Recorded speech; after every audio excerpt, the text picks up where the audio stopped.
ஏய் செல்லம், சொல்லு புஜு. உனக்கு வெளியாளுங்க முன்னாடி எப்படி நடந்துக்கணும்னு தெரியுமா தெரியாதாடி? ஏன் எனக்கு நல்லாவே தெரியுமே, நான் நல்லா தான் நடந்துக்கிறேன். ஏய் ஃபர்ஸ்ட் ஆடுறதை நிப்பாட்டிட்டு ஸ்ட்ரைட் அங்கே பாருடி. சொல்லு என்ன? தங்கம், வாடா போடான்னு கூப்பிடுறியா? அது நம்ம தனியாக ரூமில் இருக்கும்போது கூப்பிடு, நல்லா இருக்குதுடி. வெளியே யாராவது சொந்தக்காரங்க ஏதாவது வந்தாங்கன்னா அவங்க முன்னாடி கூப்பிட்றேன், அவங்க ஏதாவது ஒரு மாதிரி நினைக்கிறாங்கடி. அப்படியா? ஆமா. யாராவது நினைக்கிறேன்னு உங்ககிட்ட வந்து சொன்னாங்களா?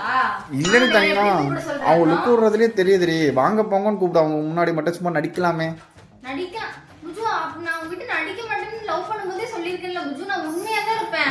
அப்பெல்லாம் உனக்கு வந்து போடா வாடான்னு கூப்பிட்டது பிடிச்சிருந்துச்சு, இப்போ வந்து உனக்கு பிடிக்கலையாக்கும். ஏய் இப்போவும் நீ போடா வாடான்னு கூப்பிட்றதான் எனக்கு பிடிக்கும். இருந்தாலும் வெளியே போனோம்னா என் ஃப்ரெண்ட்ஸுக்கு முன்னாடி இல்லாட்டா எங்கள் சொந்தக்காரங்க யாராவது வந்தாங்கன்னா அப்போவாது சும்மா ஏங்க வாங்க போங்க டீ குடிங்க அப்படின்னு கூப்பிடுறீ தங்கம். அப்படிங்களாங்க? சரிங்க, நீங்க வந்து ஏன் வாங்க போங்க அப்படின்னு கூப்பிட்டுக்கிறேங்க. சரிங்களா தங்கம்? கோச்சுக்கிட்டியாடி? போலாங்க, நான் ஒன்றும் கோச்சுக்கலைங்க. இது ஒன்றும் அவ்வளோ பெரிய விஷயம் இல்லைங்க. நான் மாத்திக்கிறேனுங்க. இனிமே உங்களை வாங்க போங்க ஏனுங்க அப்படின்னு கூப்பிடுறேனுங்க. தெரியுது தங்கம், கோச்சுக்கிட்டேன்னு.